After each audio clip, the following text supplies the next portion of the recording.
Welcome to the 2017 Tire Pros Invitational as part of Feast Week presented by Lowe's. 8 conferences and a chance to see some great inter-conference matchups gather at the ESPN Wide World of Sports at the HP Fieldhouse.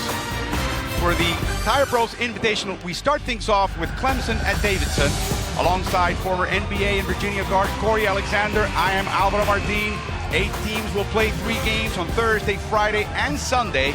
We start off with Clemson and Davidson. Then we have number 11, Xavier, against Missouri, Northern Iowa, and Arizona State. And, of course, Tulane and Oklahoma at the top.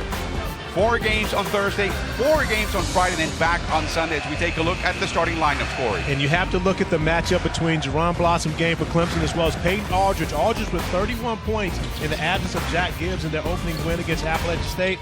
But Jerron Blossom game, one of the best returning players in the country, All-ACC member, and only person that may become the second All-ACC performer ever at Clemson. And we know who the first one was as well. So as we take a look at this international lineup that Davidson presents, there are 7 countries represented. For Clemson, this is a team that will be shorthanded today. It will be a short rotation, and we know that Davidson likes to run. They like pace. It will be an interesting matchup that way. Well, when you think about this matchup, I don't think it will affect Clemson as much today as it could later in the tournament. But with having 8 scholarship players available right now, Brad Brownell will use all of those guys to their full potential. Kelly Self, Don Daly, and Brett Smith do the honors as our referees today. Quickly, Clemson, with no freshmen in their lineup, in the starting lineup, faces another veteran team in Davidson. Blossom game again. All ACC player out to Holmes for the opening 3. And you see that Blossom game is going to attract a lot of attention, especially when he catches the ball in the post. But Avery Holmes is a capable scorer from beyond the 3-point arc. Davidson's going to have to make sure they know where he is when they double team. Clemson finished 8th of 15 teams in the ACC last year. Davidson finished 6th of 14 teams in the A10. So they both look for a rebound this year.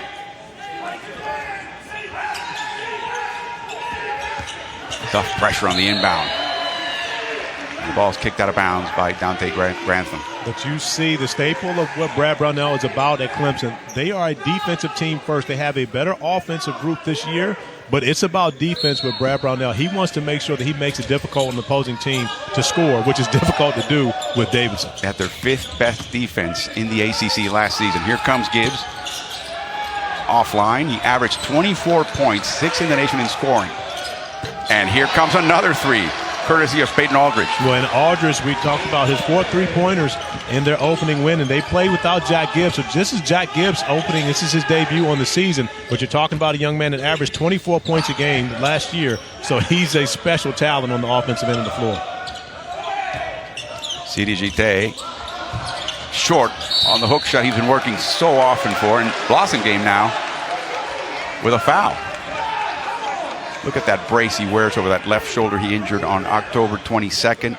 Did not play in their opening game against Appalachian State. He's even braver for wearing that brace because I had a shoulder injury before, and I wouldn't wear it simply because it's a bullseye. And that's his driving shoulder as he took a look in that drive. And he connects on the corner 3. Well, you see Gibbs is not bashful at all. Already 3 shot attempts early in this game, but you know, one thing that I learned early in the game of basketball, you can't score if you don't shoot.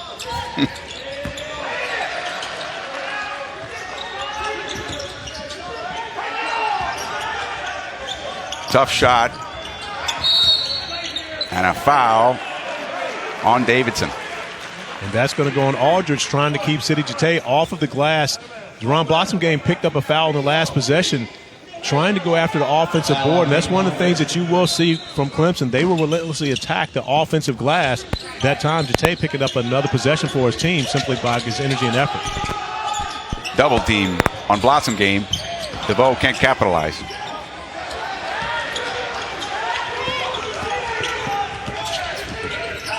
Davidson with the 3rd highest pace in the A10 last season, averaging 79 points per game. Beautiful 3-pointer by Aldridge. And that was a mismatch there. Gite cannot be matched up on Aldridge. As a center, Sidi Gite is not used to guarding guys who stretch the floor beyond the 3-point line. That time, Aldridge recognizing that and knocks down a three right in front of him. DeVoe now makes a three, and it's just a three-point parade here early on between Clemson and Davidson. Well, you have a number of very good shooters on the court. When you think about Davidson, they play 5 guys who are capable of knocking down the three, but DeVoe and Holmes as well are adept at shooting from beyond the arc. Grantham with a huge rebound. Here come City. Can't get the bucket, but he just draws a foul from McGarity, a transfer from Boston College. And Clemson will focus on throwing the ball inside, but Jete, unlike Blossom Game, he will have an opportunity to play one-on-one. Blossom Game will have to play against a double team. If you're Bob McKillop and you want to give anything, you're going to give the opportunities to Jete to try to beat you on the interior in comparison to having Clemson's guys shoot the ball from the perimeter. The co-captain from Dakar, Senegal, first player from that country with the Tigers, earned the Most Improved Player award last season against Georgia in that first game they had this season. He played 19 minutes, but he fouled out, and that's something you have to keep in mind. As quickly have a substitution. Clemson will bring in Marquise Reed, who is a scorer off the bench. And we talked to Coach McKillop yesterday, and he understands that Clemson only has really 8 scholarship players available to them, and they're going to play about 11 guys. When you talk about the Davidson Tigers, they want to get up and down the floor, and they want to try to wear down the size of Clemson because Clemson definitely has the advantage as far as the size. Nathan Ekwu with the ball has come in along with Jordan Watkins. They look for the back door. It's just not quite there. Gibbs. Again, early in the possession. See, if the shot's open, you take it. But that shows you how dangerous they are. You have to respect Aldridge and his ability from beyond the arc. He puts the ball on the floor, and as people help, you can't leave Jack Gibbs wide open because we talked about the guy that can go out and get you 24 points a night. Apparently last touched by Jordan Watkins right in front of the Davidson bench. Well, Aldridge has already hit 2 3-pointers, so he's going to get your attention when he's beyond the arc. But it makes a great pass to Gibbs, who every time he touches the ball, he's a threat, regardless as to where he is on the court.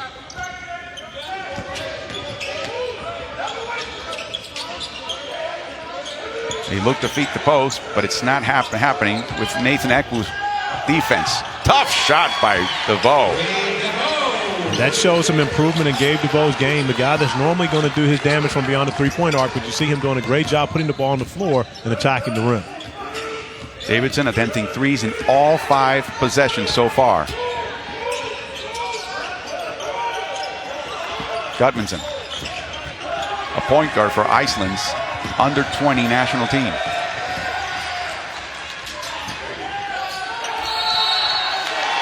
That is an offensive foul by Nathan Ekwu.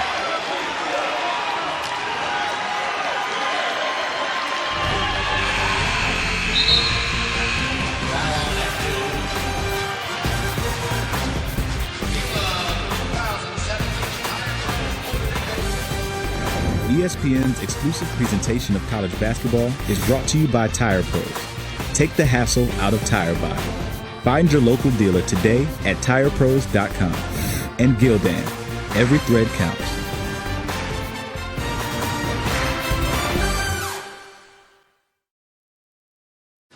Davidson fans of all ages are enjoying a 2-point lead over Clemson early in the first half. And let's take a look at the three-point shooting so far. Well, the fans of Davidson have to really appreciate their ability to shoot the ball from beyond the arc. 4 of 6 already early in this game, and that's the issue with Davidson. When you have to guard them, you have to guard them well beyond the three-point line, and then when you do get out there, they have so many guys spacing the floor that are able to knock it down from all over the court. Grantham with a beautiful drive, going right-handed as he went left. And Grantham is capable of doing that. But you see, just like that, Davidson is right back at you. Jack Gibbs does not take his foot off of the gas pedal at all. Anytime he scores or misses, Davidson is going to run and look for easy opportunities. Nice shot by Jordan Watkins coming off the bench today. He started in the game against Appalachian State. And another three-pointer. Now their 5th three-pointer, accounting for all 15 points for Davidson early in this game.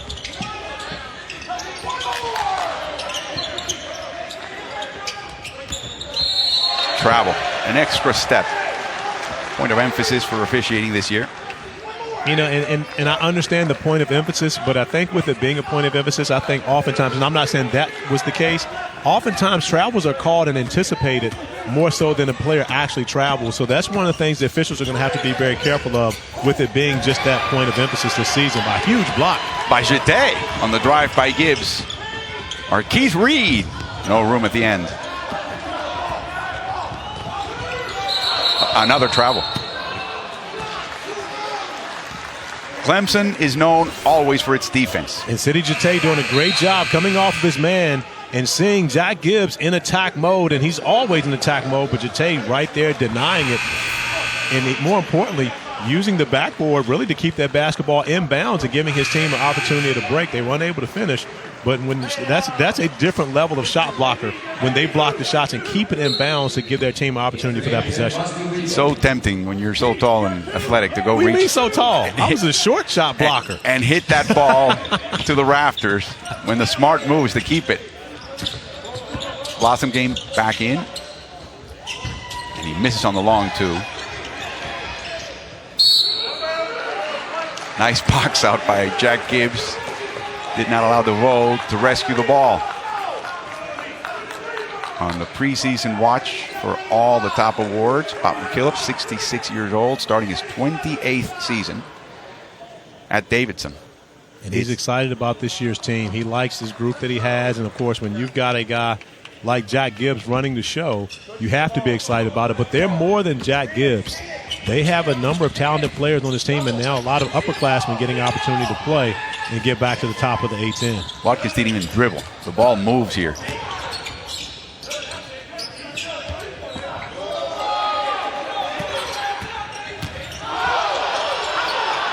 Push off. No call here. McGarry misses. But that's your 6'11" center out shooting three-pointers. So all five guys on the floor for Davidson are capable of knocking down the three. And a contact down below as Marquise is fouled as well on the three. Marquise Reed, who had 19 points in his Clemson debut. See the contact beyond the three-point arc. Contact everywhere. Oh, that's not contact in the middle. That's just part of the game. That's just the guys having fun. But we talked about Reed and his 19 points in his debut. The highest scoring total by a person making their Clemson debut since Eldon Campbell back in 1986-87. And, the Eldon Campbell turned out to be a pretty good player. So if you're Marquise Reed, you have to be thinking that that's the path you're on, correct? Yes. All right. Well, I'm glad you disagree with me. Brad Brownell knows he's a great defender. He can steal some balls. He wants them to be more of a team defender this year. Play within the team concept. But they like his offensive energy. He's never met a shot that he didn't like. And there are very few shots that he's not going to take. And they like to have a guy like that on the court because you have to be aware of where he is at all times. Inside. Well, he had an easy shot. Here comes Regal. Ball's loose. Clemson gets it as Dusan Kovacevic makes an appearance. Kid from Novi Sad, Serbia. Hesitation move. We told you about Reed. He's aggressive on the offensive end, but it's paying off for him. 5 points already for Reed and 5 on those last 2 possessions for Clemson. Watkins with a corner three. So hard to defend a team that puts 5 shooters on the floor. Who do you help off of? And that's why, it's so difficult to keep Jack Gibbs out of the paint. Oh, what a shot by legend Roberton from London, England. One of 85 players from the UK in the NCAA. A steal. And a nice possible three-point play. Great move by Blossom Game.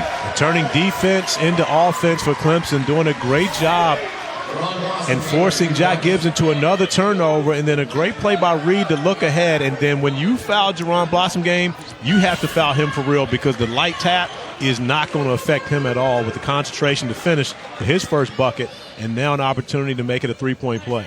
Jordan Watkins committed the foul. Blossom Game, of course, named to last season last season's first team All-ACC. This year, he's on the preseason All-ACC first team. All-America third team, according to several media. And listen to this. The first player in Clemson history to shoot 50% overall, 40% behind the arc, 75% from the free throw, while earning the honors, of course, and also being the ACC most improved player. I mean, what did he not get? Well, it looks like there's been some type of administrative technical foul on Clemson. Brad Brownell definitely not happy with the conversation that he had with the official. The basket still counts for Clemson, but Jack Gibbs will go to the free throw line. And normally when you see something like that, we haven't been told by the officials, but it's normally something coming from the bench, maybe something that was said. We'll get a little bit of explanation right here. Wrong number in the book for Clemson, so it's administrative technical foul, and then we'll start with A wrong number as they enter the wrong number into the official playing lineup, and that's literally a technical foul. Well, it's an administrative technical foul. So with administrative technical foul, I believe there's one free throw. Actually, I take that back. There will be two free throws on this end, but it's not something that anyone did. But there's a wrong number in the book, apparently for Robertson. They may have been written down 0 instead of 00. I hope not. That could be it. Yep. 0, and he truly is 00, and that's, listen, this is point of emphasis. This is early in the season, right? So 0 and 00 are considered different numbers. They are different numbers, and you can have a player wearing 0 and another player wearing 00. So therefore, it was a one-shot technical foul. Jack Gibbs knocks down the free throw, but it doesn't. No one accessed a personal foul or anything like that. So again, it's not a major harm, but it is a technical foul. It's a lesson learned. Exactly. And, and of course, if Robertson doesn't get that nice pass from Reed and finish with the dunk, no one would ever know because they wouldn't even think of scoring it. So it's something that the officials were called to the table to discuss afterwards, and they got it right. And we see a 0 for Davidson on the floor. So you see there are actually two different numbers. 3-point Clemson lead.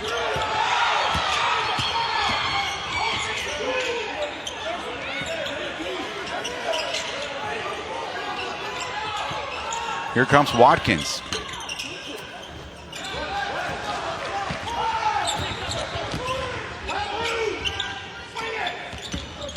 Blossomgame game driving. And picks up his own rebound for the score. And we talked about his energy and effort on the offensive glass. Unable to finish the first, but doesn't give up on the play. And Brad Brownell not happy about that call on Reed. It's the third time that the offensive player has contact with the defender, and there's been some sort of movement of the arm, of the off arm.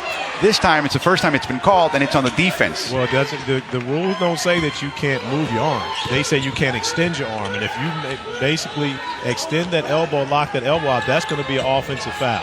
However, if you don't, you can still put your shoulder in front of a defender. Regal with a two-pointer. And if that defender invades your cylinder, then the foul is on the defender. That's just the way that the game is going to be called.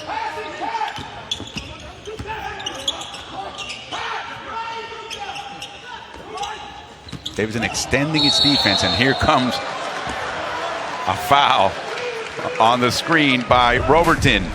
3-point Clemson lead over Davidson.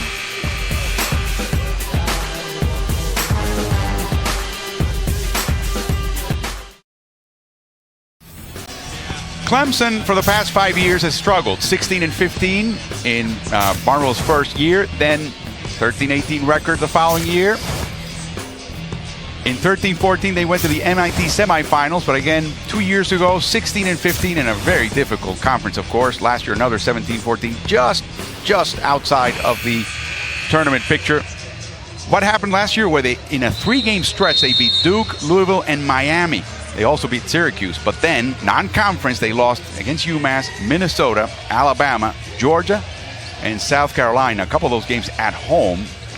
And those are the ones that really he wanted to get back. 7-6 in non-conference games last year for the Clemson Tigers. But actually, in Brad Brownell's first year, they were an NCAA tournament team when he took over. And then the previous 5 years to now, they haven't been able to get into the tournament. And last year, with all those quality wins, their non-conference schedule is really what stopped them.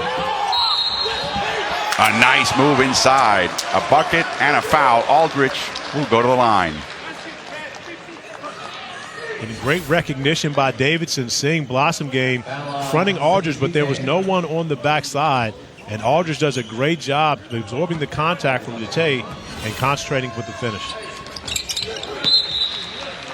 And this game, of course, and this whole season is important. This is a non-conference rival. One they've met before about 42 times in the past. The last time they met was in 2013, so they're not unfamiliar with them. Well, this game is important for a number of reasons. One, Davidson is a quality opponent, and they will be probably at the top of the A-10 as we see Grantham knock down another three-pointer. He's led Clemson in three-point shooting those last 2 years. But when you talk about Davidson being a quality opponent, but more importantly, if you win this, you have an opportunity to play against what could be Xavier tomorrow, a team ranked. that is a highly ranked team. And that game, whether it's a win or a loss for Clemson, is a quality game regardless. And so therefore, those are the type of things that you have to look for later in the season on your resume. A steal. 5th turnover by Davidson, and Grantham knows what to do with it. And Grantham has really shown just a bit of his entire arsenal today, knocking down the three, has a nice move to the rim, and then getting out on the break to finish. And that's what Brad Brownell wants to see more of Grantham. It's not about being just a shooter anymore. Now he's an upperclassman. He needs to become more of a complete player. Oh, beautiful hook shot by Aldridge. And that's speaking of complete players. Aldridge really has shown us the whole gambit of what he can do, posting up, finishing off his teammates, as well as knocking down three-pointers. 3 by Reed. Aldridge has 11 of Davidson's 26 points. They're down 3. They've got those 5 turnovers.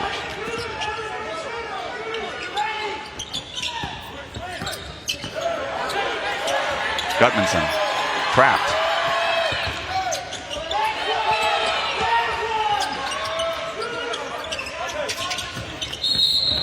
And the foul is on Reed as Regal attacked. Davidson very patient on that offensive possession. A lot of it had to do with Clemson's defense. But Davidson uncharacteristically with 5 turnovers early in this half, as we see Marquise Reed having to go to the bench. His 5 points now with his 2nd foul. But he has been a spark off the bench for Clemson. But, you know, Clemson, what they do defensively is tremendous every year. But Davidson's so patient to where they can make plays regardless if they get a shot early in the shot clock or if they have to run it all the way down 30 seconds. They're going to get the right shot.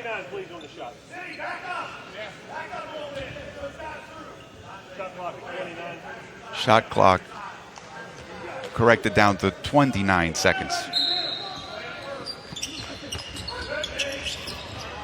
Gibbs back on the court. Oh, what a nifty move. Just stopped, froze everybody, attacked. And Gibbs hasn't shot the ball great early in the game and has 2 turnovers, but we have to also remember he didn't play in the exhibition game and he didn't play in their first game. So Jack Gibbs, really his first action this season, and especially having to play against a different opponent. At that time right there, that's just a breakdown, and you can't have defensive breakdowns against a guy as witty and as smart and intelligent on the court as Jack Gibbs. Regal with the foul. Tonight at 5:30 Eastern, we've got the back-to-back women's basketball champs on ESPN. Number 3 Yukon Huskies are in Baton Rouge to battle the LSU Lady Tigers at the Pete Maravich Center as part of Feast Week presented by Lowe's. Also streaming live on the ESPN app and watch ESPN. I think you might have forgot a back there, buddy. They won 4 straight. It wasn't just 3. Well, they've got 11 under Gino, and 6 of them, they didn't lose. Yeah, That's six amazing. of those seasons they didn't lose. Okay. Amazing. Yeah. Well, I mean, that's the only adjective to describe Gino Auriemma and what he's done at UConn is amazing. Clemson claims the ball went out of bounds right in front of their bench, of course.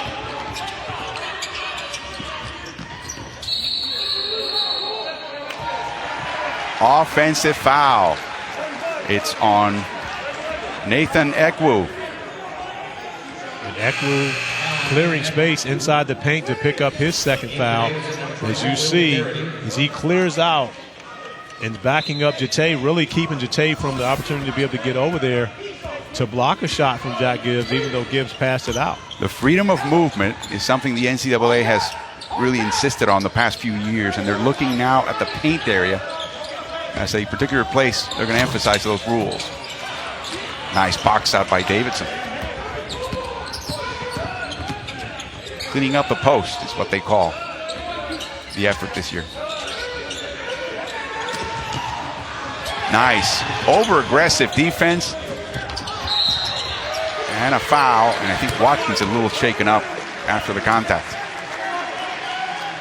One of the 4 captains of the Davidson Wildcats. And a great job once again, Gabe DeVoe getting out in the passing lane. Clemson unable to get points on this break, but they do pick up the foul on Watkins. But Clemson, you have to give them a lot of credit. Davidson is an extremely difficult team to have to guard. And Clemson right now doing a relatively good job. I mean, 28 points for Davidson is still a lot of points, but they're so good offensively, and they make you have to pay attention to all of their action. Clemson doing a good job of forcing the turnovers and trying to get out into transition to help their offense as well. They are, though, overextending their defense just a bit. I think there's some backdoor possibilities for Davidson if they take a look at them. Are you coaching now? Nope. I'm looking at the game. Bob McKillop? No. 28-year veteran of Davidson Wildcats. I think what he needs to do in the offensive end? I think he trains his players to read situations, and I think the situation is there for the taking as we see Keyshawn Pritchett come into the game for the Wildcats. Look at that left shoulder on Gibbs. That's his driving shoulder. It's going to get a workout today. City, the last one to touch it. We're talking about that brace, and that left shoulder, fortunately not his shooting shoulder, but again, as you mentioned, as he's driving to the basket, that's the shoulder that he has. If he's going to his right, that's the shoulder he has into the defender. And he's brave for wearing it because, again, that's a bullseye. That's something that makes guys want to bump that left shoulder. Great aggressive defense. The ball goes out of bounds, though, back to Davidson. Great hustle by the freshman, Scott Spencer. And you have to like the fact that, college basketball coaches especially love deflections. And that interrupts the team from being able from their offensive flow. And that time another deflection by Clemson. It wasn't a steal, but it turns into a turnover on an inbounds play as Aldridge mishandles the basketball off the inbounds pass. Yeah, with 5 seconds to shoot on that possession, as Davidson now brings in Oscar Mikkelsen from Helsinki, Finland. All of these youngsters from Europe have played in their national teams. 8 turnovers. 3 of them in the last 3 possessions. Which is very uncharacteristic of Davidson. And I can remember yesterday where you asked Coach McKillop about the freedom of movement. He said discipline has to come before freedom. Oh, that's a shove. Foul on Spencer. And this Davidson team hasn't been that disciplined so far to their 8 turnovers, as Clemson has a 5-point lead heading into the timeout.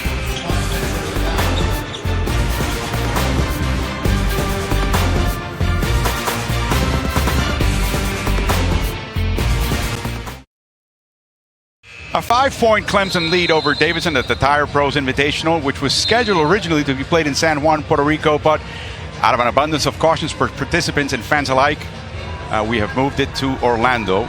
We had a great time in Puerto Rico, had a great experience, world-class hospitality. We look forward to going back to that event later on as we take a look at their upcoming game. Number 11, Xavier, will play Missouri on ESPNU at 1:30 Eastern, then Northern Iowa, Arizona State, Tulane, Oklahoma, and of course those 2 games you'll be listening to Rich Hallenberg and LaFonso Ellis. So you're going to be missing Puerto Rico this year, huh? Going to be. I'm already missing Puerto Rico. And no disrespect to, of course, Orlando and the HB Fieldhouse, a great venue to have college basketball. But I like to consider Puerto Rico one of my homes.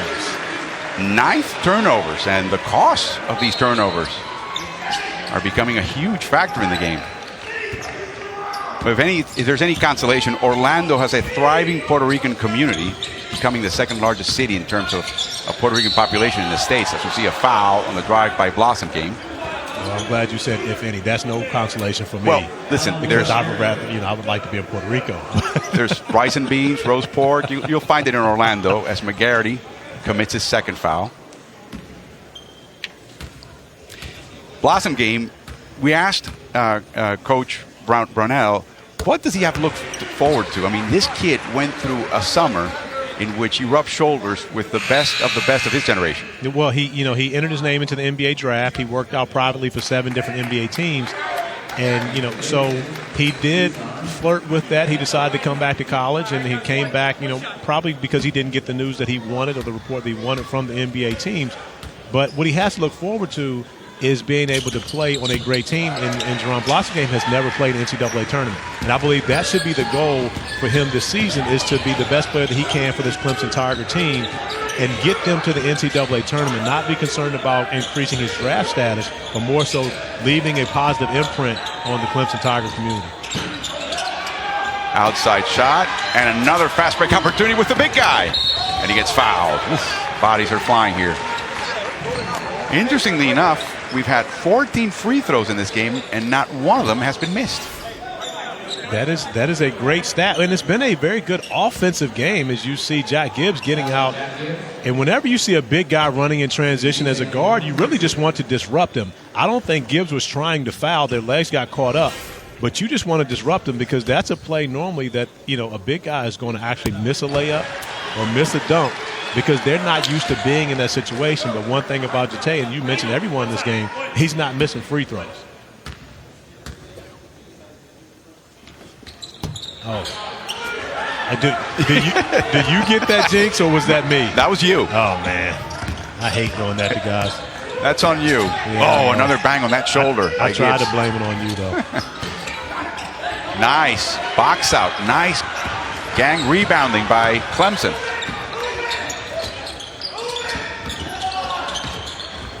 A strip. And here comes Jate on the floor. And the possession favors Davidson. And Blossomgame actually tried to call the timeout, was standing right beside the official. But Jate with a great effort to get after the basketball and get on the floor. And again, whether they maintain the possession or not isn't the most important thing. The important thing is it's not a live ball turnover that turns into points at the other end of the floor for Davidson. And that's where Clemson really has done a great job in this game, is turning Davidson turnovers into points, as they have a 10-3 advantage off of those turnovers. Another strip, another empty possession for Davidson, the 7th. They're 0 for 2 with 5 turnovers. Grantham with a long-range shot. And add to that points off of turnovers tab for Clemson.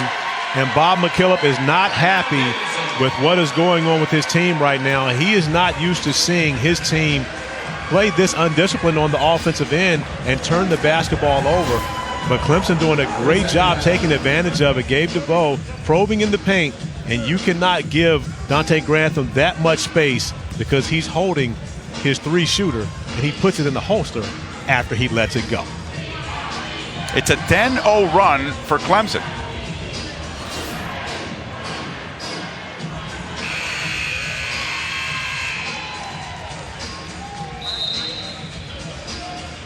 Well, Saturday night on ABC, it's the Big 12 battle between number 9 Oklahoma and number 14 West Virginia in Morgantown, with the winner keeping their college football playoff hopes alive. 8 p.m. Eastern, 5 Pacific. Also streaming live on the ESPN app and Watch ESPN. And that, Corey, is a duel between a potent offense for Oklahoma and a great defense. Fewest points allowed in the Big 12. That's West Virginia, so tune in.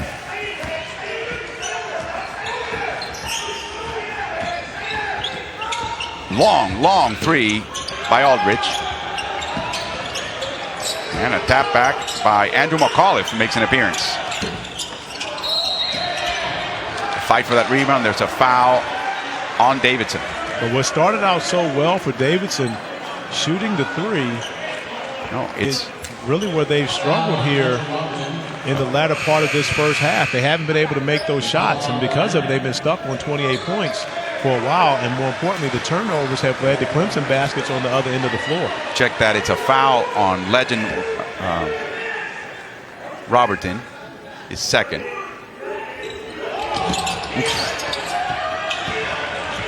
McAuliffe, a senior from Illinois.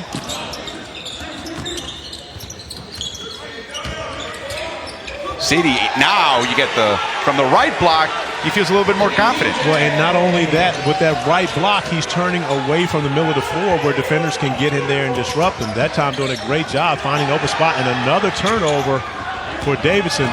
And an easy dunk by Blossom Game.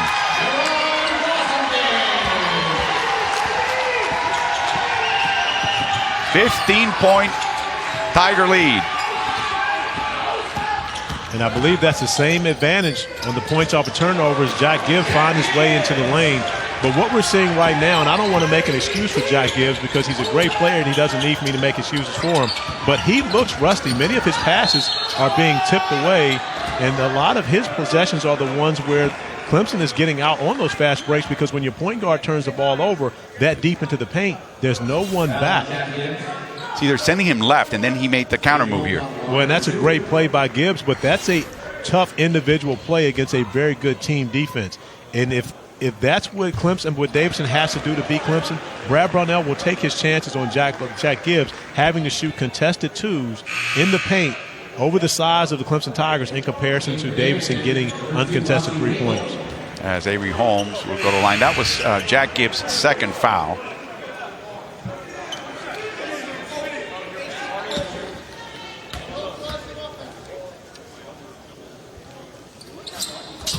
Makes the second one. A transfer from the University of San Francisco. Ended up making 40% from behind the arc. A 40% three-point shooter.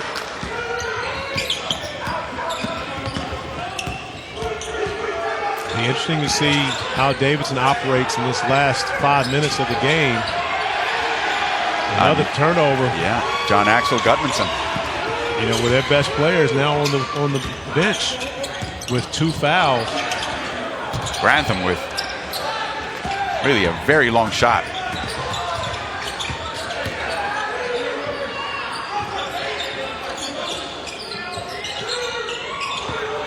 They're forcing them left, making them go left every time they touch the ball. They're not comfortable. Tap out, Regal. Again. Another deflected pass turning into steal. Here comes Spencer. Oh, huge leap by Grantham. Blossom Game.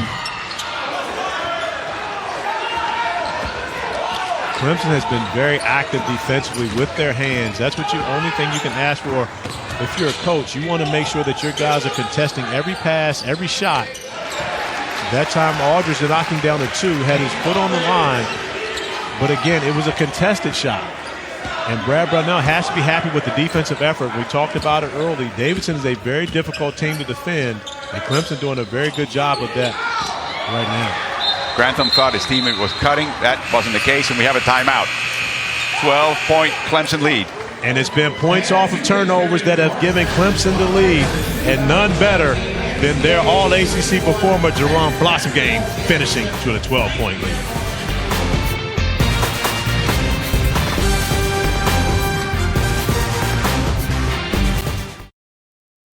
Bob McKillop from Queens, New York. One of his sets in practices where the big men box out their defender to get some real space so they can get it right under the basket is known as Park Avenue. Well, he considers Park Avenue the primary real estate, the high dollar money. So he really looks at that as the painted area. He says, get a piece of Park Avenue. Of course, he wants his guys to touch the paint because so many good things happen for you offensively when they do.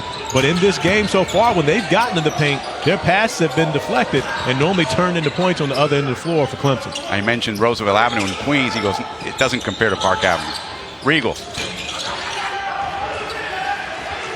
And now Davidson, one of their last 10 three-pointers. They started out making 5 of their first 7, but one of their last 10 threes, and that's part of the reason. So to couple with the turnovers, and now the block shot. Holmes has to take it all the way. He lost his balance. He tripped. And the rebound is by McCauley.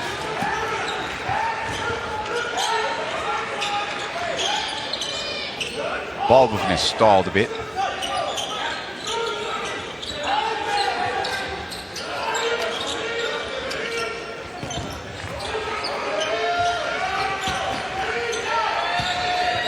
6 to shoot.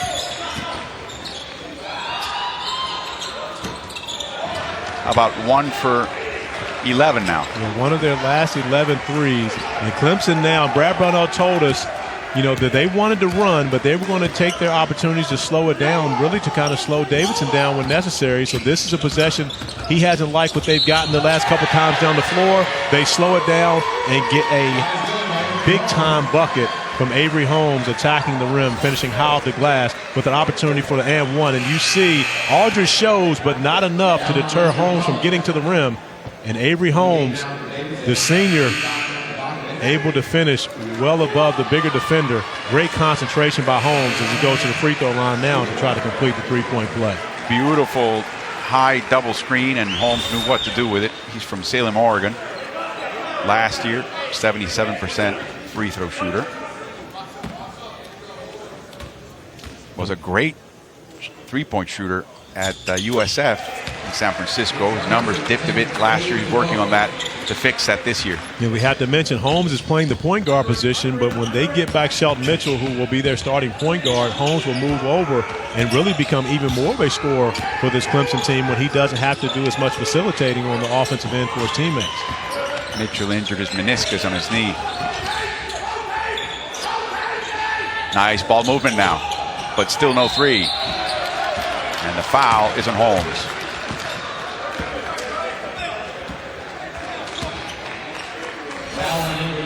And you see the attacking Park Avenue and then the ball movement to get the three-point shot off. And that time Regal doing a great job attacking the offensive rim. Holmes coming over the back. And Clemson has been stuck. Davidson has been stuck. For the longest time, they've only scored, it seems like, 5 points in the last forever.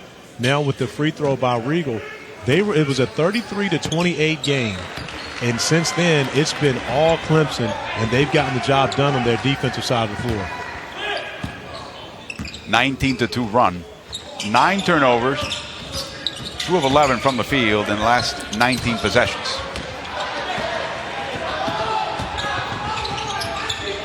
And no fast break opportunities for Davidson.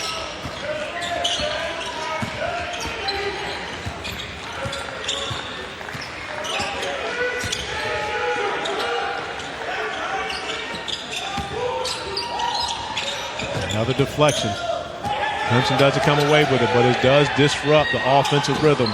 And Aldridge has to launch late. Regal just hustled for that ball. Oh, nice turn. Almost stolen by DeVoe. He got out-hustled by Regal, but then he almost outsmarted Davidson. And part of what Clemson's doing is they're switching, for the most part, the majority of the screens, even the screens that involve Sidi Jate, they're 6'10" center. So when you look at that makes it very difficult for Davidson to run their offense and create the space that they need for their shots. And that's what Bob McKillop talked to us about yesterday. They said, we'll take the threes, but we need the space to be able to do it. We've seen Jate block a couple of shots, as well as, crowd many of the Davidson shooters trying to get up a good look. The closing by Clemson, their length is really bothering the shooter. That was another one. Grantham at 6'8" and with a tremendous wingspan gets out, and just getting that hand up affecting that three-pointer. And I think that's really been the biggest difference in Clemson's defense in the latter part of the first half. Holmes. And a rebound by Dusan Kovacevic. He's a freshman from Serbia. As we run down the last 12 seconds of the half.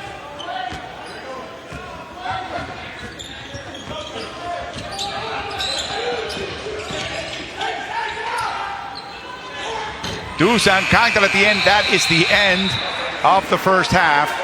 Clemson clamping down on defense is leading Davidson by 13, 47-34 at the end of the first half. Davidson on 3 started 5 of 7. Since then, they've missed 15 of their following 16 threes.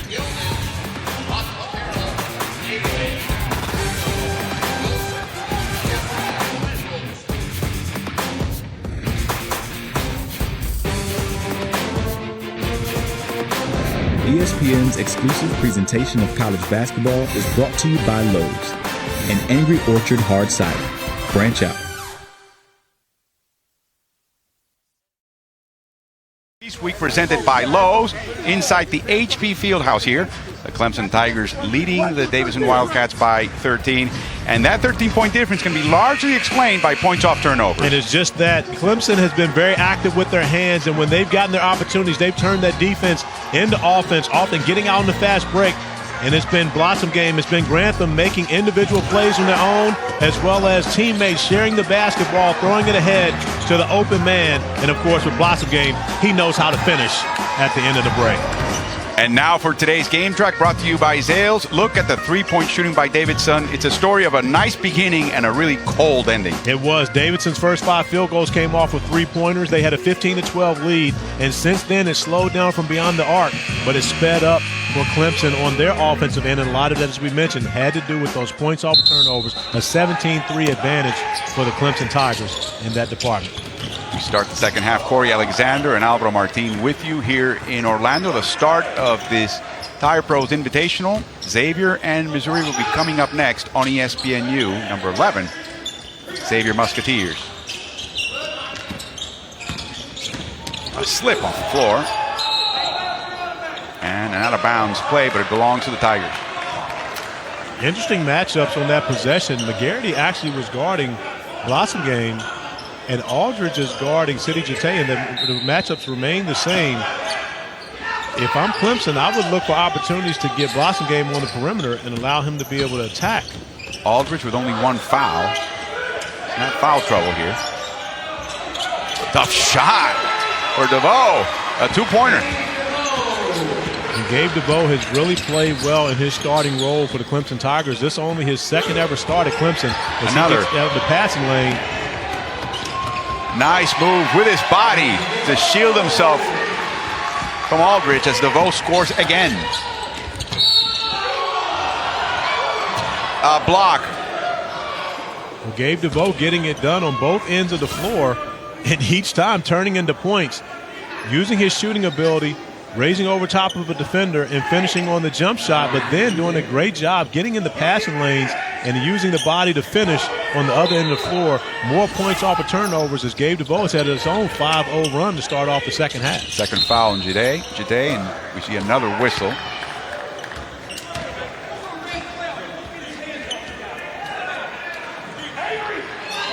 The foul on Avery Holmes, his second. So 2 quick fouls for Clemson. Underneath. Oh, beautiful block by Blossom game. And Blossom game made up for a mistake. He actually got beat on the inside on the underneath out of bounds play, had his back turned, but with his athleticism, if you're Peyton Aldridge, you have to come with a much stronger effort than that. Mano a mano.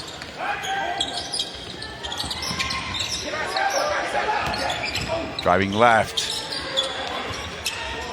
Nothing there for Gibbs. Aldridge with an open shot, no good.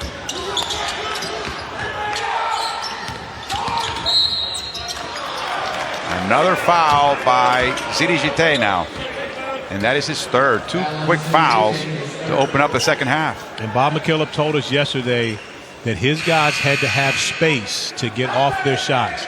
And right now, Clemson has taken away the space from the Davidson Wildcats and not giving them any good looks. Everything that Davidson has gotten since, after they made those first 5 3-pointers in the game has been a contested look. So everybody shifts position as Jide will sit and Marquise Reed comes in. A quick foul on the drive by Marquise Reed on Gibbs. And that's going to be Reed's third foul. So he's got to be careful, and he's the guy that led them in scoring in their first game and a big win at home when they reopened Little John Coliseum. And now Reed will actually go back to the bench. Scott Spencer will check in.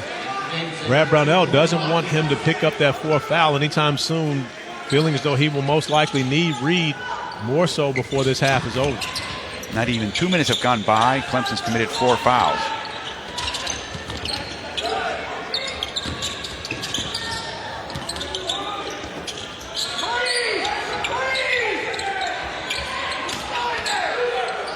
Garrity. Muscling in against Blossom game. McGarity, no stranger to playing against Clemson. McGarity's actually a transfer from Boston College, so of course played in the ACC for 2 years where he had a number of opportunities to play against Clemson, and he looked very comfortable on the block here, turning over that left shoulder and scoring with the right-hand jump hook, but playing against a smaller Blossom game, but Blossom game not giving up much in the area of strength. And now Jack Gibbs with his 3rd personal foul.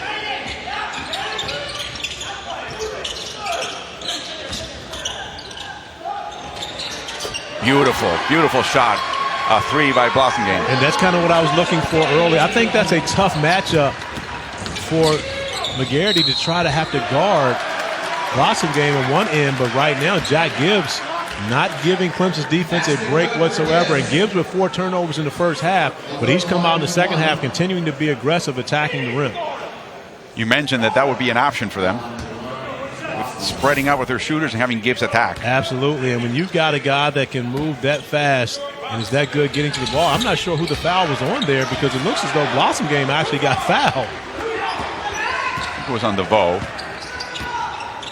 No, it was actually on Blossom game. Yeah, Second on Blossom Blossom game got pushed in the back on that possession. He may have got pushed into a foul. Holmes. That is what they want him to get back into, becoming an elite three-point shooter. Deflected by Holmes. It belonged to Davidson.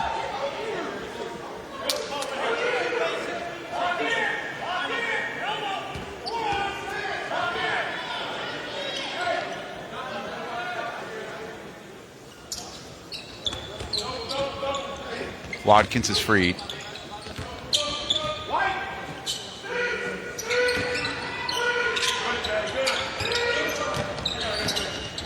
Great defense.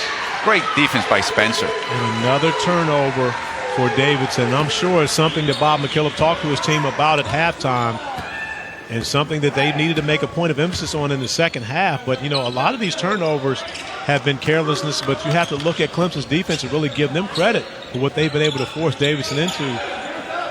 Regal had no angle for the entry pass. Holmes, tough shot, and a foul on Regal. Avery Holmes is playing with a tremendous amount of confidence. And again, playing the point guard position where he played a lot of last year when Jordan Roper was his backcourt mate, but subbing in for Shelton Mitchell right now, but he's playing with a tremendous amount of confidence, especially on the offensive end. It's Rusty's 3rd foul. Sunday at 5:30 Eastern, we've got the, let's count them, back to back to back to back women's basketball champs on ESPN. Number 3 UConn Huskies are in Baton Rouge to battle the LSU Lady Tigers at the Pete Maravich Center as part of Feast Week presented by Lowe's, also streaming live on the ESPN app and Watch ESPN. I can't imagine going to school and playing at a college for 4 years like Breonna Stewart did and winning a national championship every year. I can't imagine that there are many people that can say that happened to maybe the UCLA teams back in the late 60s, but very few players can say that they won a national championship every year that they were in school. 6 seconds to shoot. Gibbs misses. Blossom game now with 12 points and 2 boards. And his numbers, Brad Brunell told us, could be down a bit this year because they are a better offensive team. They've got more pieces, and they don't have to run everything on the offensive end through him. But he said Blossom game was fine with that. He came back to Clemson committed to winning, and more importantly, trying to get this team to the NCAA tournament. Yeah, first time after a 5-year absence. And you sense that conversation was really brief, huh? Yeah, I do. And I asked him yesterday about that because, of course, when you got a young man that puts his name in the NBA draft, he's not doing it because, it's not what he wants to. He wants to play in the NBA. So when you withdraw your name, you're only withdrawing your name because you didn't get the feedback that you wanted. So, the natural response would be to come back and try to increase your draft stock. However, he has to be able to perform for Clemson. I think Blossom game has done a tremendous job with that today. The 3rd travel call of the game. It's a 20-point Tiger lead over Davidson. ESPN's exclusive presentation of college basketball is brought to you by Lowe's.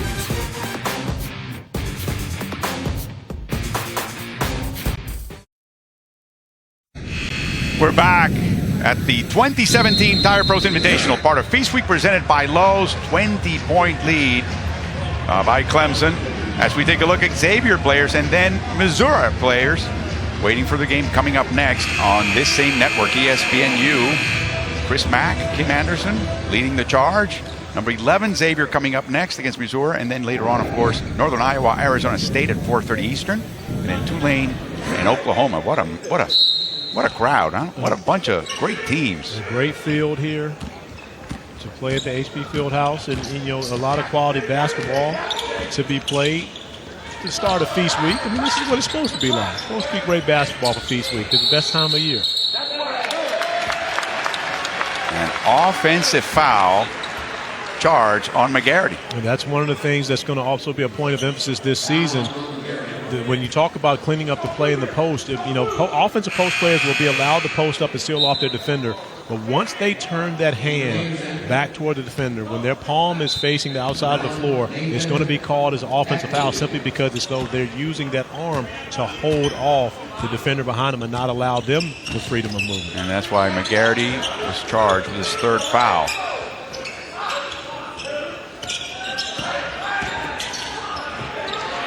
Blossom game, open three.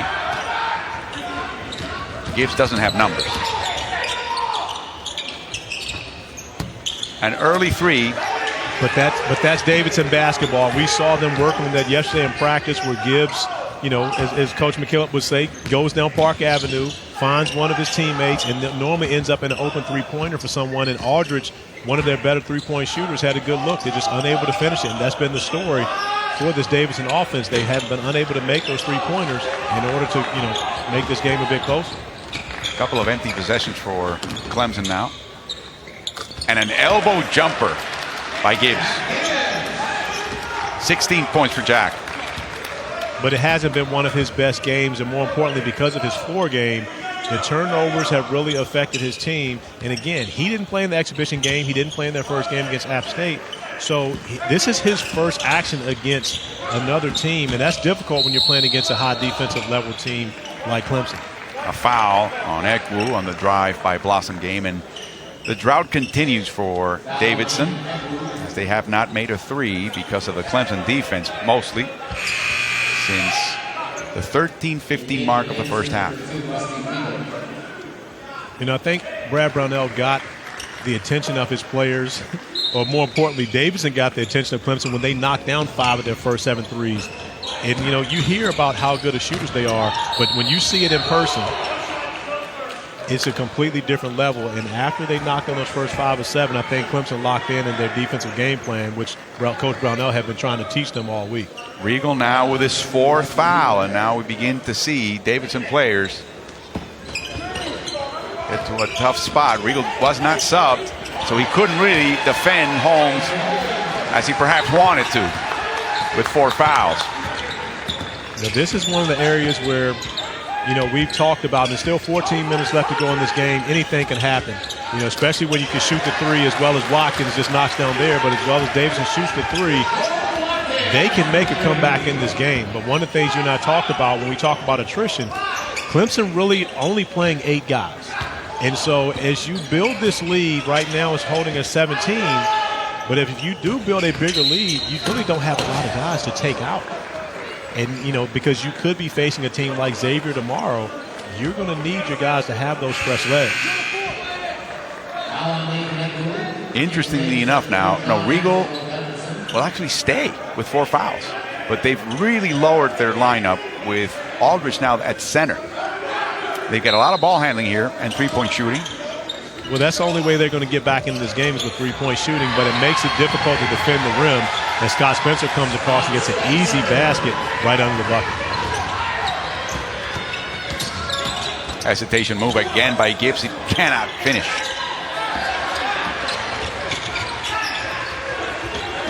Spencer's got the prototypical size for a small forward. But also play. Right now, Blossom game trying to get everyone out of the way. He understands Regal has 4 fouls, trying to get to the post. All the way in. As you mentioned, no rim protection. And a great play by Grantham of not settling for a three-pointer, but attacking. No look pass, and Regal makes the bucket. Davidson having more success percentage-wise on 2-pointers than on 3-pointers in this game. That's a tribute to the defense by Clemson, as Brad Brownell calls a timeout. His team is now up 19 over Bob McKillop's Davidson Wildcats.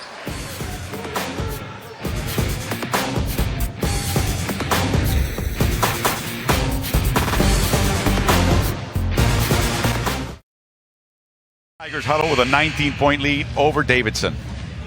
And for this Clemson team, it's really about what they've done in the paint, especially here in the second half. Scott Spencer is able to finish off of a great inbounds pass by Gabe DeVoe. And then Grantham with the opportunity, and more so not just being a shooter this year, but attacking the rim, finishing with there being no rim protection in the game for Davidson right now up front. And if you can see Clemson continuing to attack that paint, they've doubled up Davidson on the points in the paint. And when you add that to the fact that they've forced Davidson into 16 turnovers, in which they've scored 21 points, that's been the recipe for the success that Clemson has had here this morning. Well, we're afternoon now, correct? Indeed. Okay. Well, depending where you are, if you're in the West Coast. Very true. As we now see John Axel Gudmundsson back in the game now. Ekwu back in, so they have a more traditional lineup on the floor right now. It's essentially a three-guard lineup, a three-point guard lineup for Davidson right now. Well, Davidson and Coach McKillop just trying to find the right mix, and he, of course, had taken out his size, wanting to spread the floor to try to get some threes up on the offensive end, but Clemson just dominated them in the paint, so he comes back with Ekwu to try to battle the size of Jete. Gibbs hunted by Spencer, no good. And the arrow will favor Davidson this time on the jump ball. You know, these are plays that, you know, Jack Gibbs normally makes. Getting out on the break, he normally finishes those. And again, you know, he's missed a lot of time with that shoulder injury. And I hate to make excuses for him, but he is a great player. I've seen him play great, and he just hasn't had a good game. But I think a lot of it has to do with the fact that he has some rust. Oh. Foul on the shot, foul by Grantham, on the shot by Aldridge. So we'll get free throws when we come back. Clemson still up 19 over Davidson.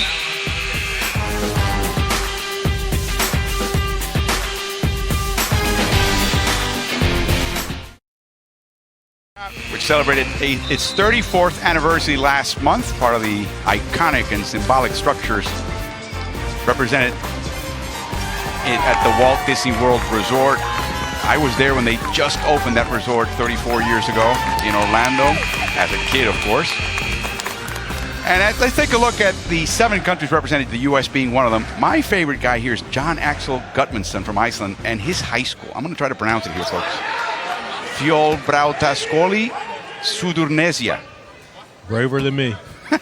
There would never have been an attempt for me to try to pronounce that. But I think the interesting part, though, is that this is a result of McKillop making connections around the world in 1972 when he graduated from Fordham. I'm sorry, Hofstra. And as you see, a foul by Ekwu.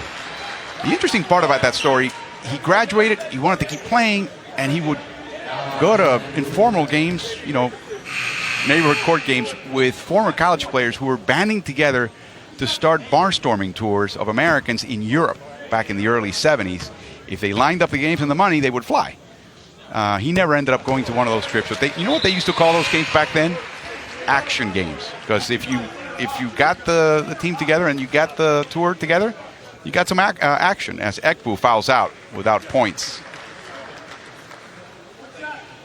Well, Coach McKillop was, of course, a very good player, was signed by the Philadelphia 76ers, and when he was released from the team, I don't think he ever played a game in the NBA, but had the opportunity. But then when spent 15 years as a high school coach before he came to Davidson in a number of different spots in New York. So, you know, he's a basketball lifer. He's one of the greatest offensive minds that you have, and you mentioned the international flavor. He's had 34 international players to play for him over his now 28th season. Blossomgame with a foul, and that is Duran's third. Now, those same American players that went over there and came back became the beginning of a network of people that would feed them tips about players and coaches and things happening all over the world and in Europe primarily. And, of course, the fact that every 4 years these teams can travel and do a summer tournament abroad, that's not lost upon McKillop and Davidson. That's a easy opportunity to go to places like Italy and Slovenia. I believe their window comes up next summer. And again, he extends his network. Well, I talked to Coach McKillop a lot over the summer through text and often, a couple phone calls here and there. And every time he'll say, I'll text him, he'll say, Corey, I'll give you a call back. I'm headed to Europe for a wedding, one of my players' weddings. So he spends a lot of time in Europe and abroad during the summer. Avery Holmes with another three. Boy, he's coming back. Watkins. Nice effort by Aldridge.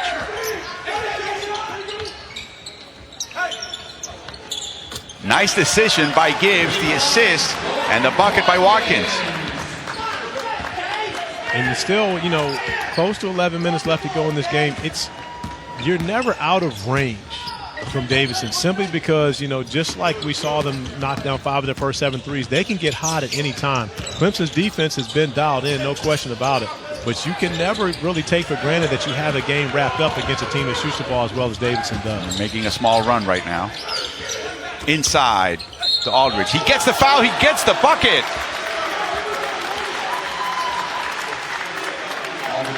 DeVoe with the foul. And Clemson, knowing how well Davidson shoots the threes, you see all Clemson defenders really guarding the three-point line, leaving a 6'4" Gabe DeVoe down to guard Peyton Aldridge. And Aldridge at 6'8" is able to finish through the contact and get to the free throw line, unable to finish. Another foul, this time is on Dusan Kovacevic from Serbia.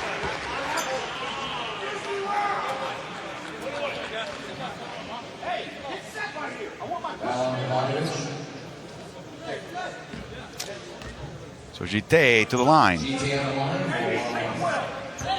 City now has 9 points, 4 boards, and 1 assist. 7 for 8 from the free throw line.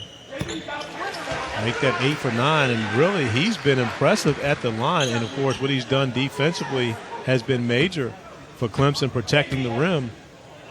3 personal fouls at this stage, having played 19 minutes. And all season long, it'll be very important for him to be able to stay out on the floor.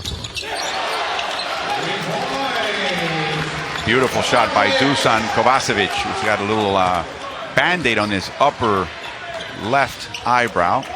And what was just a 20-point lead is now a 14-point lead. And we talked about it, and a lot of it has to do with the fact that Davidson has picked it up from beyond the three-point arc.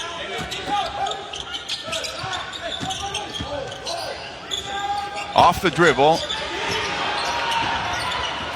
Those are the plays that hurt, giving up offensive rebounds and allowing Clemson to run more and more time off the clock after getting a quality shot. And if you're Davidson, you got to find a way to corral those rebounds and get to the other end and an opportunity to put points on the board. Davidson keeps the ball. They're in a 10-4 run right now.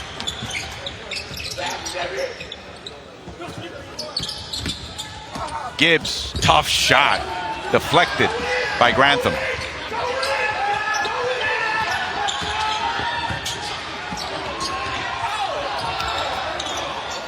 Gite blocked and fouled as well by Aldridge. Aldridge a little slow in getting up. Should be fine. That is his second foul. Well, that was one where Aldridge maybe needed a little bit of a break. There's a lot of action. And these two teams have done a great job getting up and down the floor. And when you look at it right now, if you said, okay, with the team to have 57 points with over 9 minutes left to go in the game, you would be happy with that offensive production. And that's what Davidson has. So imagine Clemson with 71 points already and with opportunity for 72 here at the line for Gite, who's now missed 2 straight free throws after starting off shooting the free throws so well. I think you jinxed him. And now he's missed his last 3 free throws. But, you know, he was a 64% free throw shooter last year. No, you jinxed him, by the way. Thought I could put that one off on you right quick.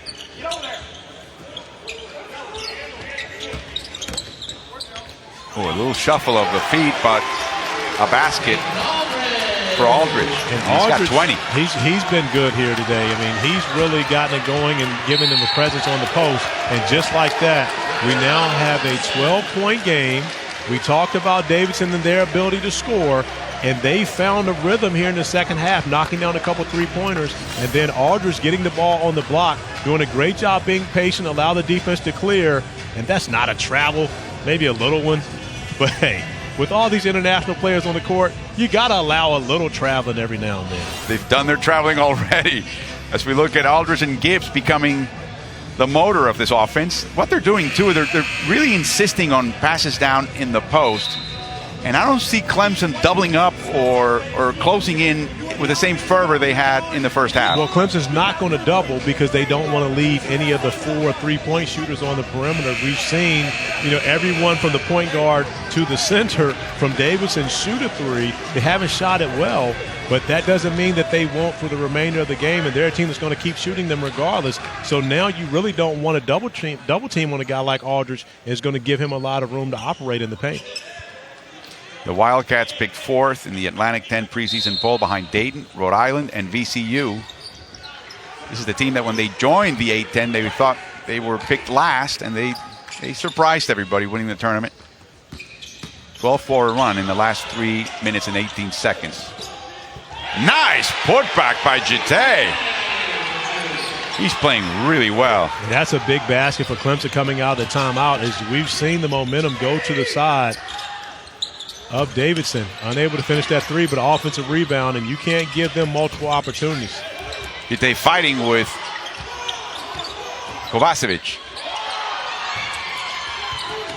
Hustle by Gudmundsson.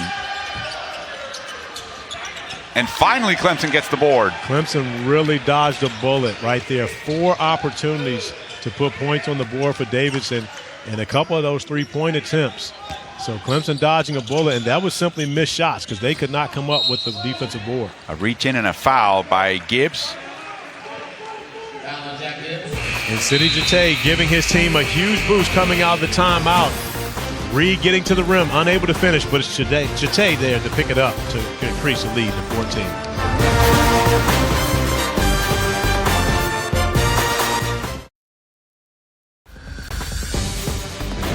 ESPN's exclusive presentation of college basketball is brought to you by Tire Pros.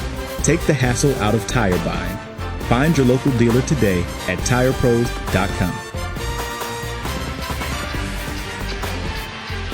Tonight, after Louisville and Houston, tune in to SportsCenter at Night with Nicole Briscoe and Neil Everett. They'll have the Saints-Panther highlights from Thursday Night Football, all the college football, NBA, NHL highlights, NFL news, of course, as well as everything else from a busy night in sports. As we take a look at the top 5 college football, look at Clemson, number 4 at Wake Forest, and plenty of games happening tonight all over the nation. And such an interesting dynamic in college football right now because you have Ohio State, Michigan who will have to play each other at the end of the season. You've got Clemson and Louisville both in the same conference. And, Clemson holds the head-to-head win over Louisville, so therefore Clemson controls its own destiny getting through to the ACC Championship, which would be here in Orlando, as long as they don't lose throughout the remainder of the regular season. But if anyone slips up in that, and Louisville could possibly sneak into that 4 without even playing in its own conference championship. So it's going to be an interesting dynamic as the season comes to an end. But I wanted to ask you, Corey, for Brad Brownell and the Clemson basketball team, what's the good and the bad of their football team doing so well? Well, I mean, the good of it, and I can't imagine any bad, the good of it is it's great for the university for them to, and as well as the conference, in order to be able to do that.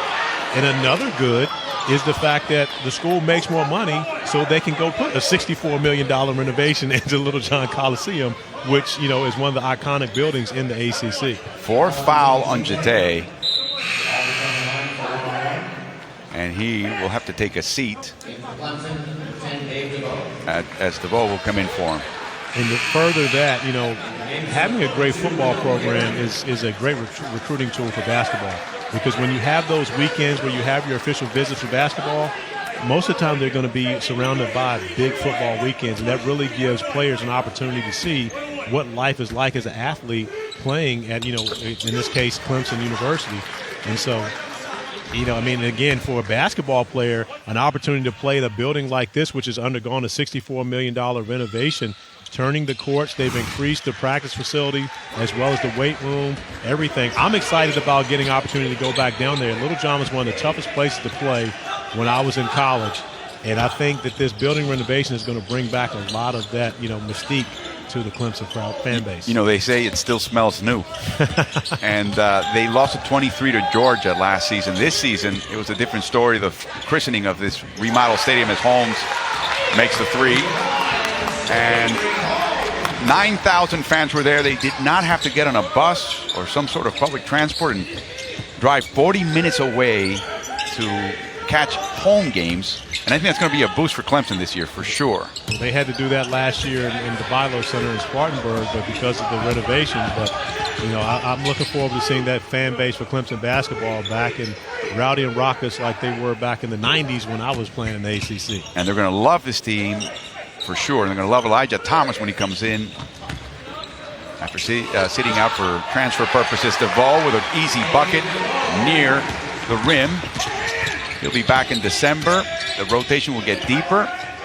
Team will be more capable. They'll get, hopefully, Shelton Mitchell back soon. Tough drive by Gibbs. Blossomgame with a rebound. And we have to remind you that Jack Gibbs, right now, the second top scorer for Davidson today, has 4 fouls. So this Regal for Davidson. Gite has 4 for Clemson. He's sitting on the bench.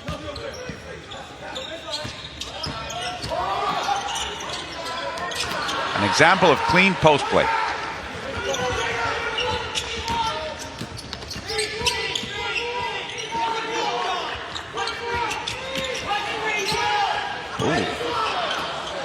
Now, that was an extension of the arm. It wasn't called. I'm telling you. But I don't really think there was a lot of contact there. I think Reed played a little bit into that one.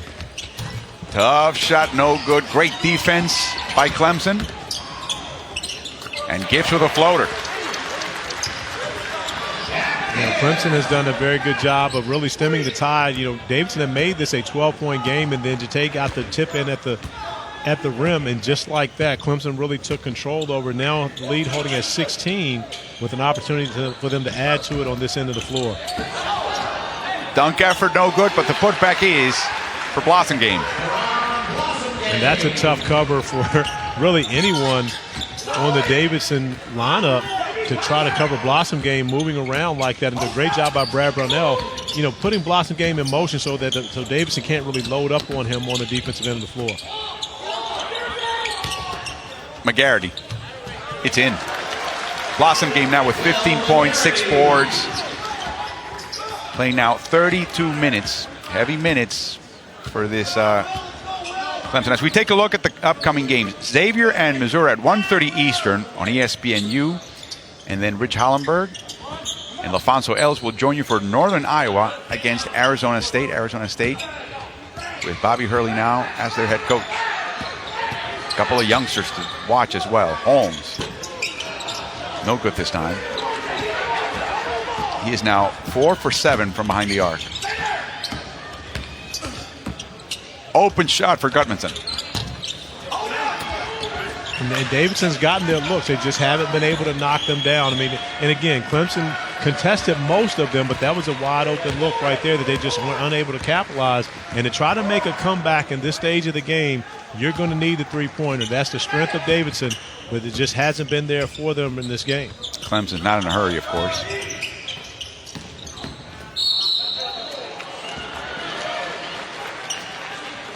We see a foul. That would be Jack Gibbs. 5th and last foul.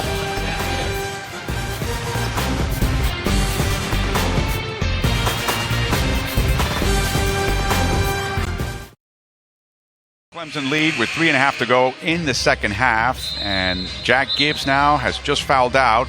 5 fouls. He played 29 minutes, 18 points, 4 assists and 4 turnovers. Most of those turnovers early in the game, playing with that, hurt shoulder. And, of course, part of a group of young talent selected to the Naismith watch list this year. The first player from Davidson selected to the Naismith watch since one Stephen Curry, who had a pretty good career, to say the least, at Davidson. And when I've done a number of Davidson games, and when you do the research on Davidson and see what Steph Curry did at Davidson in only 3 seasons, his numbers are off the charts. And people always talk about what he did for Davidson, but of course he's doing it for the Golden State Warriors now. Indeed, for a little bit more money. 8 p.m. Eastern, we have a doubleheader, Curry and the Warriors against the Celtics, and then a California match between the Clippers and the Kings at Staples Center. It all begins with NBA Countdown, charged by Mountain Dew at 7. Join us. You talk about Steph Curry and, what he did for Davidson. He couldn't have been who he is now without Davidson. Without a coach like Bob McKillop, who gave him the freedom to play the way that he did offensively, put him in situations to be successful. And and you'll hear Steph say that. It's not as though that's a secret. As we see Davidson going to a zone for the first time. And that's how you perforate a zone, one way. And it didn't work out for them as Blossom Game goes over the top. An aerial backdoor. Gutmanson gets the basket and the foul. 2-3 zone, and one way to beat the zone, when you have an athlete that can go get the basketball well above the square, like Blossom Game goes right here, that's almost unfair and difficult to beat that guy on the back line of the zone having to defend that. And look at Coach and say, Coach, there was nothing I could do about that. In the last play, he missed a dunk attempt off a 2-step, and this time he said, let me make sure, right? He needed a parachute this time. Almost jumped out of the gym. You talk about Curry. The funny part of that story is coming back for a 3rd year after reaching the Elite 8, just to play point guard, just to get ready for the next step. And it worked. Marquise Reed in rhythm. I tell you, Clemson has 3 players right now that are going to join their lineup before the season ends. Elijah Thomas, you mentioned, won't play until December. But Shelton Mitchell will come in as their starting point guard. And then Ty Hudson, who's been suspended right now, and suspended indefinitely, but we could possibly see him before this weekend is over with an opportunity to play. When you add those 3 guys who will all be in the rotation, and Clemson goes from really what's playing 8 right now to having 11 capable bodies to go out there. This Clemson team could make some noise in the ACC. They won 10 ACC games last year, and really playing away from home. And that number could possibly go up. Is, of course, a very tough league to have to compete in. Beautiful play. He moved the ball around inside out, and DeVoe makes the 3. And part of that key as well, you see the 3 by Gutmanson.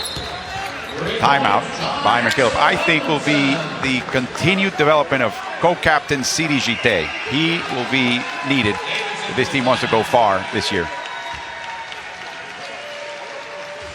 Well, there's so many to choose from. Let's take a look at our drive of the game, brought to you by Tire Pros. Well, with so many options, it started off with Marquise Reed finding his way to the rim in the first half, and then Avery Holmes with the and one high off the glass, finishing through the contact, and then Dante Grantham with no rim protection from Davidson finding his way to the rim. So instead of having one Tire Pro drive of the game, we gave you 3. What else could you ask for here at the HB Fieldhouse? Look at the even scoring with 5 players in double figures for Clemson. Brad Brownell told us this is a much better offensive group than he's had in a long time. He had KJ McDaniels a couple years ago. They had to play through him. Last year they had to play through Blossom Game. But now with the development of this team, with each player, with Reed now being available, after transferring from Robert Morris, Grantham's gotten better. Blossom Game's gotten better. Jite's gotten better. So now they're a more capable offensive group where they don't have to play as much through Blossom Game on every possession down the floor. And let's not forget the youngster, Scott Spencer. We'll see where he's at the end of this season. See a foul on the drive. And Gudmundsson goes right back to the bench.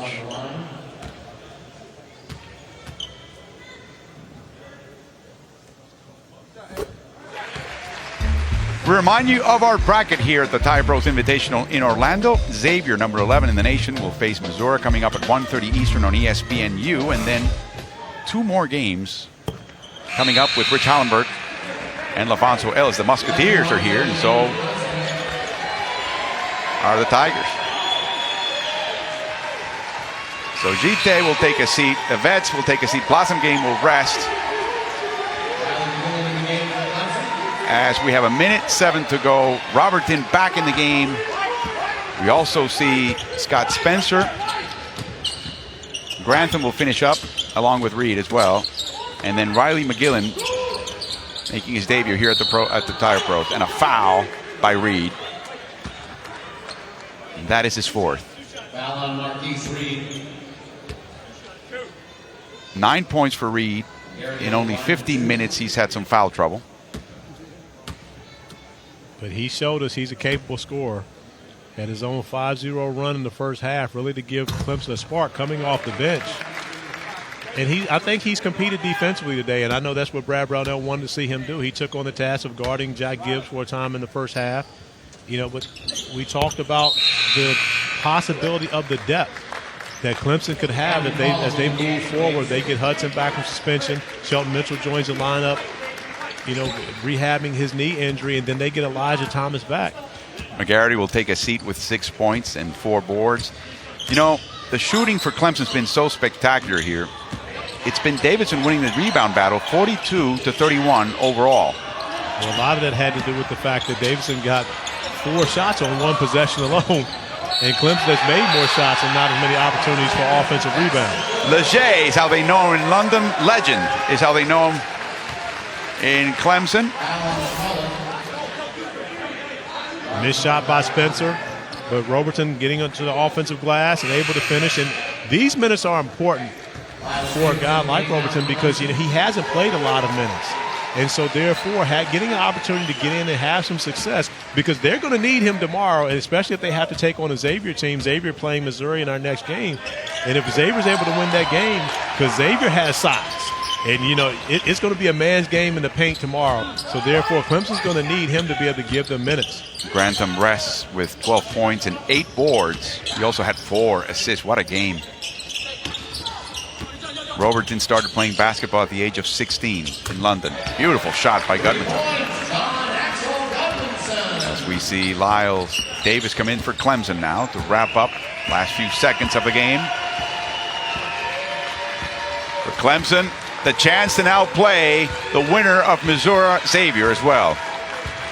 Not only does this win matter to them, but the chance to play another quality opponent coming up next as they beat Davidson 95-78 to open up the 2017 Tire Pros Invitational.